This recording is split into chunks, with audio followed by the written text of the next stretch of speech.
जय हो।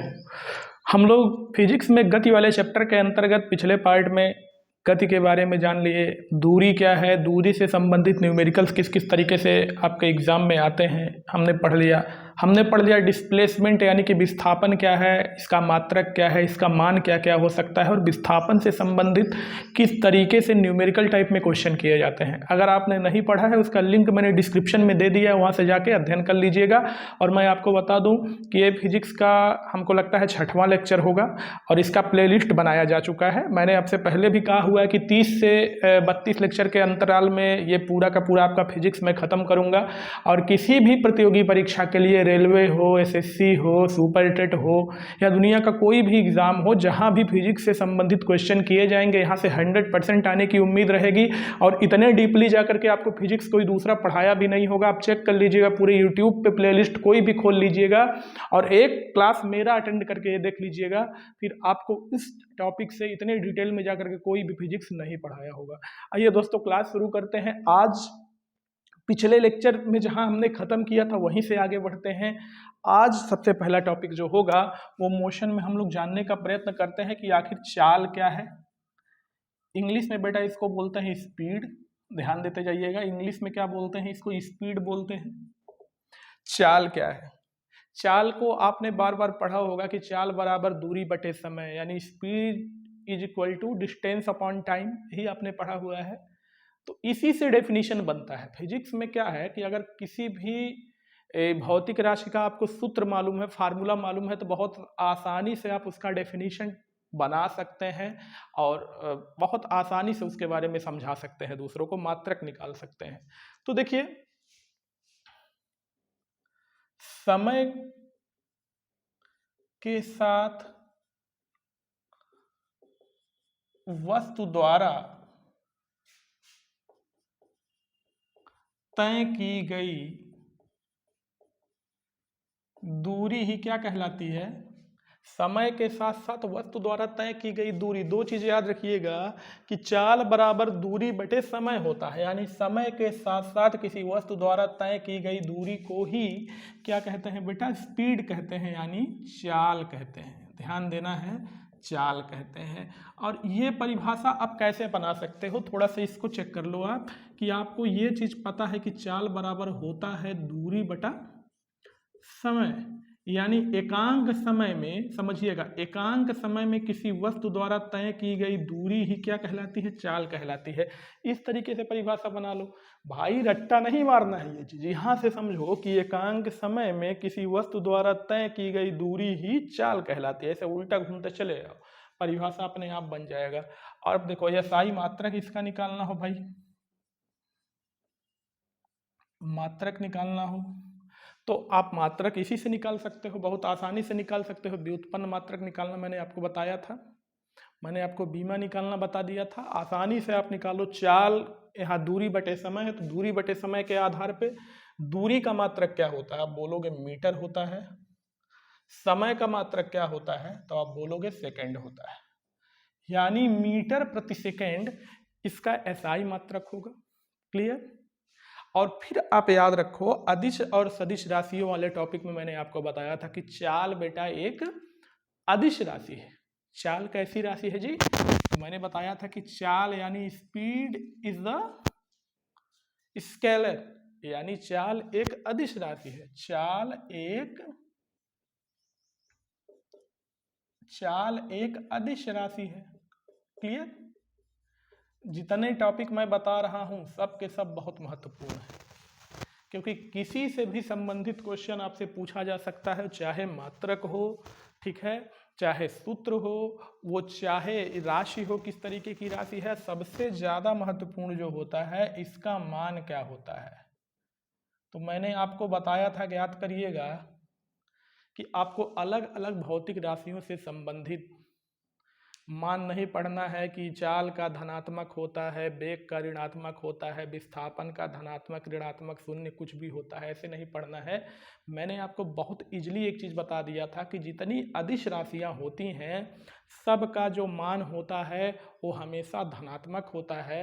जितनी सदिश राशियां होती हैं या जितने वेक्टर्स होते हैं उन सब का मान या तो धनात्मक हो, या तो ऋणात्मक हो, या तो शून्य हो, यानी कुछ भी हो सकता है। उनका मान अनंत छोड़ करके धनात्मक, ऋणात्मक, शून्य कुछ भी हो सकता है। सदिश राशियों का मान कुछ भी हो सकता है, लेकिन अदिश राशियों का मान सदैव कैसा होगा? तो अदिश राशियों का मान बेटा सदैव धनात्मक होता है। इतना आप नोट कर लीजिए। अब यहाँ से संबंधित अगर कोई भी क्वेश्चन आ जाए तो बहुत आसानी से आप टेकल कर ले जाओगे कि नहीं कर ले जाओगे? आप बोलोगे कर ले जाएंगे। अच्छा, मान लो कोई वस्तु है या कोई कार है, ठीक है, वो मान लो 1 घंटे में 60 किलोमीटर की दूरी तय करती है, तो उसका चाल ज्ञात करना हो आपको। मान लो एक क्वेश्चन मैंने दे दिया कि एक कार 1 घंटे में 60 किलोमीटर की दूरी तय करती है, तो इसकी चाल क्या होगी भाई? अब बहुत इजी है, चाल बराबर दूरी बटा समय।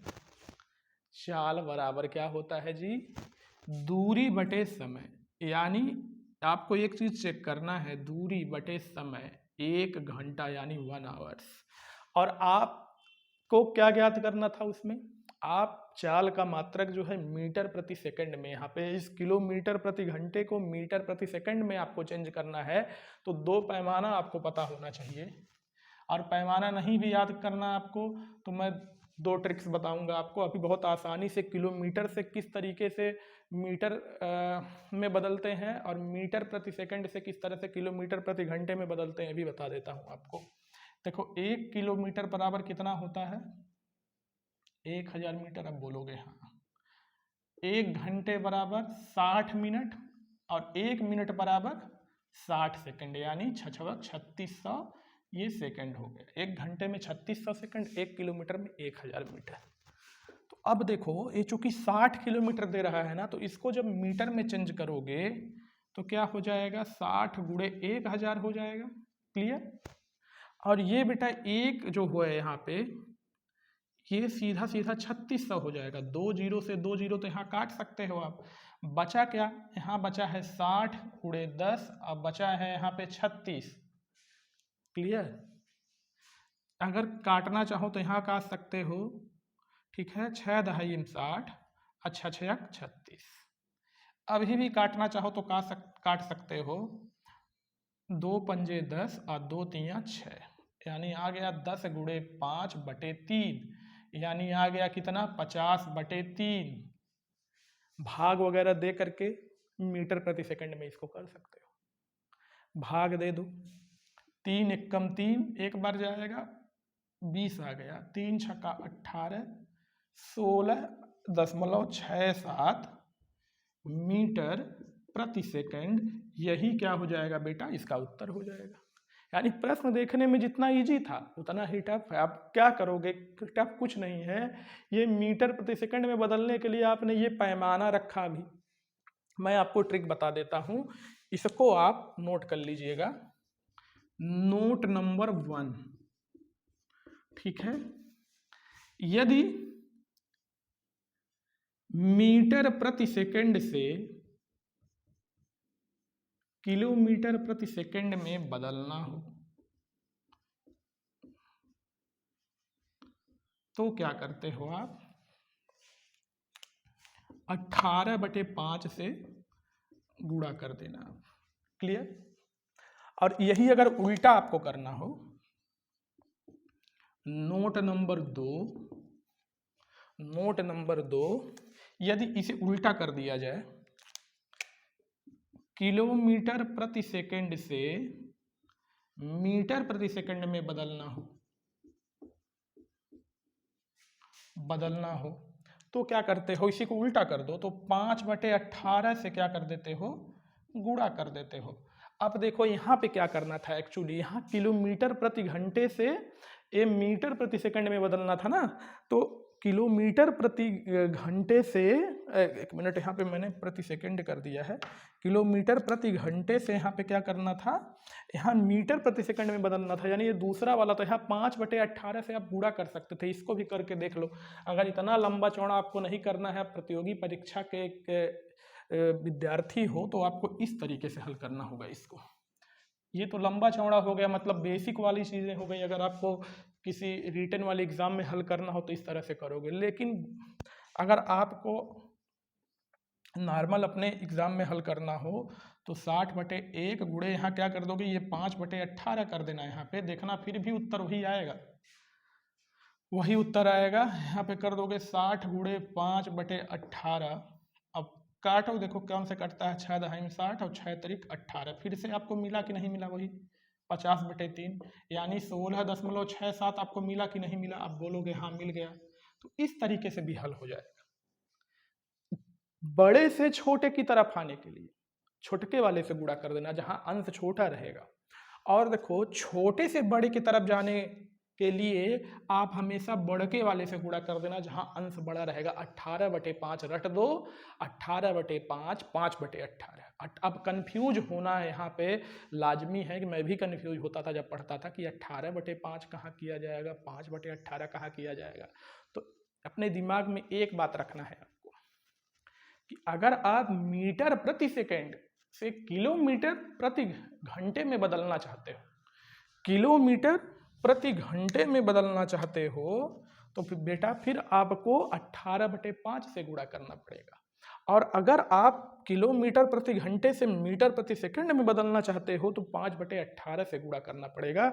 यानी छोटा काम करने के लिए छोटे वाले से गुणा, और छोटे से बड़े वाले को बदलने के लिए बड़े वाले से गुणा करना पड़ेगा। अब हमको लगता है चाल से संबंधित जितना भी प्रश्न आएगा, बस इसी फार्मूले पर रख के चाल बराबर दूरी बटे समय पर रख करके आपको हल कर ले जाना है। और ये वाला तो आपको फिजिक्स में बारंबार देखने को मिलेगा। तो ये केवल केवल चाल के लिए नहीं है, ये आपको फिजिक्स में पूरा देखने को अलग अलग जगहों पे मिलता रहेगा। तो इसको स्क्रीनशॉट करिए, फिर उसके बाद हम लोग थोड़ा बेग को समझने का प्रयत्न करते हैं, बहुत महत्वपूर्ण होगा वो।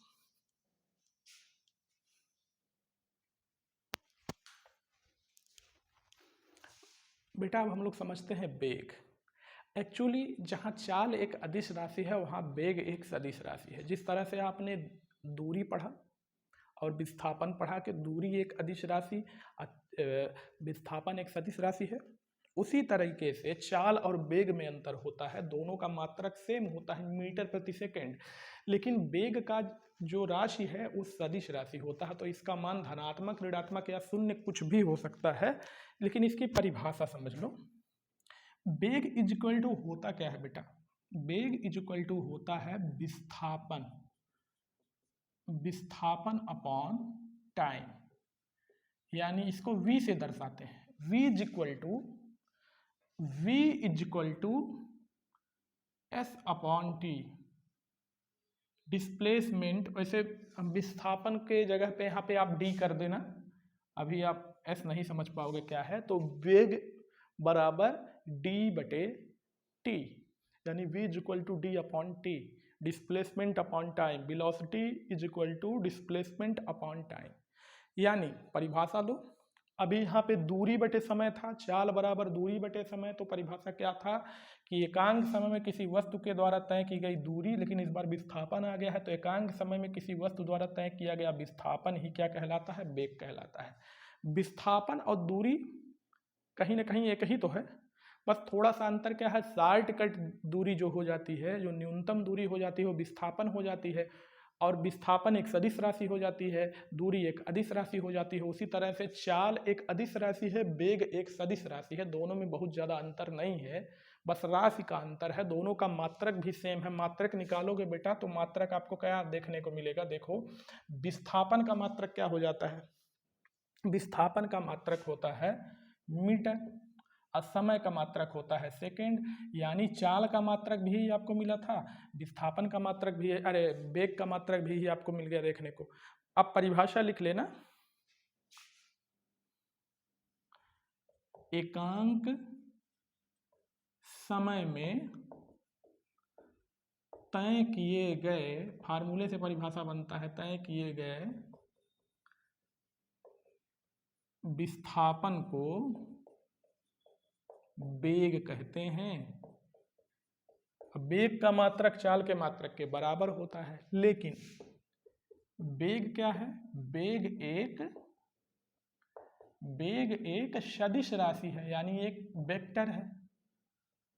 अब अगर सदिश राशि है तो इसका मान क्या हो जाएगा बेटा? इसका मान धनात्मक भी होता है, ऋणात्मक भी होता है, शून्य भी होता है। सदिश राशियां जितनी होती हैं सबका मान या तो धनात्मक, ऋणात्मक या शून्य कुछ भी हो सकता है। अधिश राशियां खाली धनात्मक होती हैं। तो वेग समझ गए। अब वेग को दो तरीके से बांट करके पढ़ा जाएगा बेटा, यहाँ पे ध्यान देना, क्योंकि इससे संबंधित न्यूमेरिकल्स आपको आपके एग्जाम में देखने को मिलेगा। और वो न्यूमेरिकल वाला जो होगा वेग और त्वरण पे आधारित पार्ट, उसको मैं गति के समीकरण के साथ जोड़ करके अगले वाले पार्ट में पढ़ाऊंगा, और वहीं पे लगभग हो सकेगा तो आपका ये गति वाला जो चैप्टर होगा वो समाप्त भी हो जाएगा। तो वेग को हम दो भागों में बांट के पढ़ते हैं, एक प्रारंभिक वेग, एक अंतिम वेग। अब समझिएगा, प्रारंभिक वेग को u से दर्शाते हैं, अंतिम वेग को v से दर्शाते हैं। प्रारंभिक वेग क्या होता है, अंतिम वेग क्या होता है? जब कोई वस्तु गति करना प्रारंभ करती है, जैसे मैं अभी रुका हुआ, अब मैं गति करना प्रारंभ कर रहा हूं, तो प्रारंभ में मेरी स्पीड क्या थी, मेरी चाल क्या थी? ठीक है, प्रारंभ में मेरी वेग क्या थी, उसी को प्रारंभिक वेग कहते हैं। प्रारंभिक वेग मतलब वस्तु जब गति करना प्रारंभ करे उस दौरान उसकी गति क्या थी, उसका वेग क्या था, इसी को प्रारंभिक वेग कहते हैं। और जब वस्तु कोई गति करती हुई वस्तु अपने रुकने की स्थिति में है तो उसका अंतिम वेग क्या था, उसे हम अंतिम वेग कहते हैं। क्लियर? वस्तु गति करना प्रारंभ करे तो प्रारंभ में उसका वेग क्या था, ये प्रारंभिक वेग हो गया। ये दिया जाएगा तभी आपसे पूछेगा, नहीं तो अमूमन क्या होती है कि कोई भी वस्तु जो होती है वो विरामावस्था या स्थिर अवस्था से गति करना प्रारंभ करती है। जैसे मैं अभी किस अवस्था में हूँ, मैं अभी विरामावस्था में हूँ, अब मैं चलना प्रारंभ कर रहा हूँ, तो मैं विरामावस्था से तो गति करना प्रारंभ किया, लेकिन वो अगर विरामावस्था नहीं देगा तो वो देगा कि किसी वस्तु की प्रारंभ में गति इतनी थी या वेग इतनी थी, तो आप वहाँ पे आप विरामावस्था वाली स्थिति नहीं लगाओगे। जब कुछ नहीं कहेगा या विरामावस्था कह देगा कि विरामावस्था से कोई वस्तु चलना प्रारंभ करती है, तो आप क्या करोगे समझना।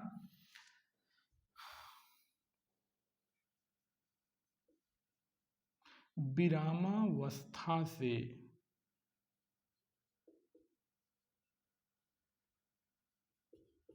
गति करने पर, इसको नोट कर लेना,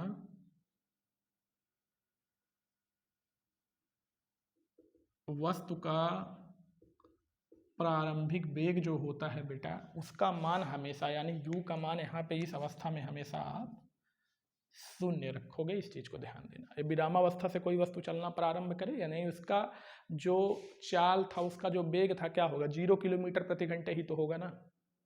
अब अगर विरामावस्था नहीं है, प्रारंभिक अवस्था कुछ दूसरा देकर के पूछेगा तो वो वैल्यू रखोगे u के जगह पे। तो इस चीज को समझना, मैं जब न्यूमेरिकल हल कराऊंगा तो बहुत इजीली आपको समझ में आ जाएगा, अभी आप समझ लेना इसको। और अंतिम वेग, अंतिम वेग वस्तु जहां जिस वेग से रुकना प्रारंभ करे। अब दो चीजें होती हैं, वस्तु पे ब्रेक लगाकर या रुकने पर उसका अंतिम वेग क्या होगा।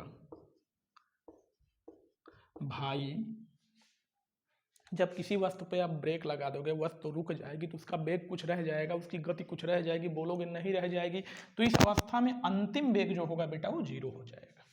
इस चीज़ को समझना। इस पे मैं न्यूमेरिकल हल कराऊंगा। अभी आप प्रारंभिक वेग ये जान लो किससे दर्शाया जाता है, तो यू से दर्शाया जाता है, जहाँ से वस्तु चलना प्रारंभ करती है, और जब वस्तु रुकना प्रारंभ करती है तो अंतिम में उसका वेग क्या है, वो अंतिम वेग कहलाता है। तो वेग को मुख्यतः दो भागों में बांट करके पढ़ा जाता है, एक प्रारंभिक वेग जहाँ से चलना प्रारंभ की थी, एक अंतिम वेग जहाँ वो जिस वेग के साथ अंतिम स्थिति में रुकी थी। विरामावस्था में चलना प्रारंभ करेगी तो प्रारंभिक वेग शून्य हो जाएगा। ब्रेक लगाकर या किसी गाड़ी को जब रोका जाएगा उस समय उसकी अंतिम स्थिति में अंतिम वेग शून्य हो जाएगा। लेकिन जब ये दोनों दिया होगा ना, तब ये 0 0 रखने की जरूरत नहीं पड़ेगी। इसको मैं आपको न्यूमेरिकल वाले पार्ट में बताऊंगा। तो वेग से संबंधित जो भी पोर्शन बन सकते हैं उसको भी आप समझ गए होंगे। मुझे लगता है इसमें कोई दिक्कत तो होनी नहीं आपको।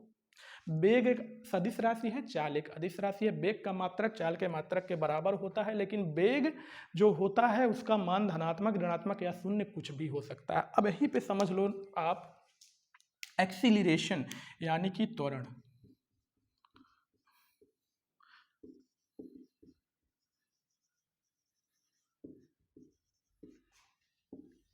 त्वरण क्या होता है, त्वरण आप समझ जाओगे तो अगला पार्ट जो होगा उसमें खाली मुझे गति का समीकरण बताना है और सीधे सीधे न्यूमेरिकल आपको सॉल्व कराना है। जितना ज़्यादा से ज़्यादा हो सकेगा 8-10 न्यूमेरिकल मैं आपको वहाँ पे सॉल्व करा दूंगा मैं। तो त्वरण क्या होता है जी, त्वरण जो होता है वेग परिवर्तन की दर, वेग परिवर्तन की दर ही त्वरण कहलाती है। यानी दो प्रकार का वेग होना चाहिए तभी तो उसमें परिवर्तन होगा भाई। अब बोलोगे हाँ, नहीं तो कुछ लोग तो समझ ही नहीं पाते हैं, सीधे वेग बटे त्वरण कर देते हैं, वेग बटे समय कर देते हैं, गलत हो जाता है। ऐसे नहीं, वेग परिवर्तन की दर ही त्वरण है। अब परिवर्तन कब होगा, जब दो वेग देखने को मिले, दो वेग है। यानी कहने का मतलब कहीं ना कहीं है, इसको ए से दर्शाते हैं, इस चीज को समझिएगा। कहीं ना कहीं त्वरण बराबर होता क्या है बेटा, समझना बात को। त्वरण बराबर होता क्या है, वेग परिवर्तन, वेग परिवर्तन बटा समय। अब थोड़ा यहाँ पे ध्यान देना, वेग परिवर्तन का अर्थ क्या हो गया, अंतिम वेग में से, जो मैंने बोला था ना पहले आपको विस्थापन में कि अंतिम स्थिति में से प्रारंभिक स्थिति घटाओगे तब वहां पे विस्थापन मिलेगा। उसी तरह से अंतिम वेग में से यहाँ पे प्रारंभिक वेग को परिवर्तित किया जाएगा, या अंतर देख करके बटे समय लगा दोगे, ठीक है। लेकिन ध्यान देना है, अगर त्वरण को ए से दर्शाया जाए तो क्या हो जाएगा, अंतिम वेग को किससे दर्शाते हैं, वी से दर्शाते हैं, प्रारंभिक वेग को किससे दर्शाते हैं, यू से दर्शाते हैं, अपान टी हो जाता है। इस फार्मूले पे आपको बहुत ज़्यादा न्यूमेरिकल देखने को मिलेगा, ठीक है, इसको आप नोट कर लीजिएगा। बाकी इसका मात्रक क्या होता है, तो वेग का मात्रक क्या होता है, मीटर प्रति सेकंड, और समय का अपने आप में क्या हो जाता है, सेकंड। तो इसका मात्रक बेटा क्या निकल के आता है, ध्यान देना, इसका मात्रक निकल के आता है मीटर प्रति सेकंड स्क्वायर। कोई दिक्कत होनी ही नहीं चाहिए। अरे वेग का मात्रक मीटर प्रति सेकंड और एक समय नीचे और लगा हुआ है तो एक सेकंड और बढ़ जाएगा तो सेकंड स्क्वायर हो जाएगा। और इसका जो राशि है बेटा वो क्या होगा, देखो वेग है और वेग कैसी राशि है भाई, सदिश राशि है, तो उसके साथ ज़्यादातर जुड़ने पे या उसका परिवर्तन देखने के कारण ही त्वरण को भी क्या कहते हैं, हम सदिश राशि कहते हैं। और जब त्वरण एक सदिश राशि है बाबू, तो एक चीज गौर करना कि इसका मान क्या होगा, धनात्मक भी होगा, ऋणात्मक भी होगा, शून्य भी हो सकता है, यानी तीनों में से कोई भी हो सकता है। मैंने आपको बताया है कि सदिश राशियां धनात्मक, ऋणात्मक या शून्य कुछ भी हो सकती हैं। तो त्वरण भी समझ गए होंगे, वेग परिवर्तन की दर को त्वरण कहते हैं। ये इसका मात्रक मीटर प्रति सेकंड स्क्वायर, राशि सदिश है तो धनात्मक, ऋणात्मक या शून्य कुछ भी इसका मात्रक हो सकता है। फार्मूला याद कर लीजिएगा, आगे चल के न्यूमेरिकल में इसकी जरूरत पड़ने वाली है। तो मुझे लगता है चाल समझ गए आप, वेग समझ गए आप, त्वरण समझ गए आप, किलोमीटर प्रति घंटे से मीटर प्रति सेकंड में कैसे निकालोगे, मीटर प्रति सेकंड से किलोमीटर प्रति घंटा कैसे निकालोगे, ये भी समझ गए आप। और मुझे नहीं लगता कि आगे चल करके इसमें कोई दिक्कत होने वाली है, क्योंकि अगर इसमें दिक्कत हुई तो आगे चल के न्यूमेरिकल समझ में आपको आएगा नहीं। और रेलवे के लिए बहुत ही महत्वपूर्ण होगा, सुपर ट्रेड के एसएससी के लिए भी बहुत महत्वपूर्ण होता ही है। लोको पायलट वगैरह, रेडियो ऑपरेटर वगैरह का परीक्षा बच्चे देते हैं, अब सभी के लिए महत्वपूर्ण है ये बेटा, इस चीज़ को समझिएगा। फिजिक्स का महत्व कहीं ना कहीं आपको रेलवे में सबसे ज़्यादा देखने को मिलता है। रेलवे सबसे ज़्यादा फिजिक्स से ही क्वेश्चन टेकल करता है, और अदर एग्ज़ाम जो होते हैं उसमें क्या होता है, उसमें बायोलॉजी से क्वेश्चन देखने को मिलता है। बायोलॉजी का भी प्लेलिस्ट आपका तैयार किया गया है, उसमें लगभग लगभग आधा के आसपास बायो पढ़ा भी दिया गया है जूलॉजी में। अब धीरे धीरे फिजिक्स खत्म होने के बाद फिर से एक बार बायो पे हम लोग अपना रुख मोड़ेंगे, फिर बीच में केमिस्ट्री को बाद में पढ़ा जाएगा। मुझे लगता है वीडियो आपको अच्छा लगा होगा लाइक जरूर करिएगा, दोस्तों तक शेयर करते रहिए। चैनल को सब्सक्राइब नहीं किया है, सब्सक्राइब कर लीजिए प्यारे दोस्तों। बहुत बहुत धन्यवाद। जय हिंद, वंदे मातरम।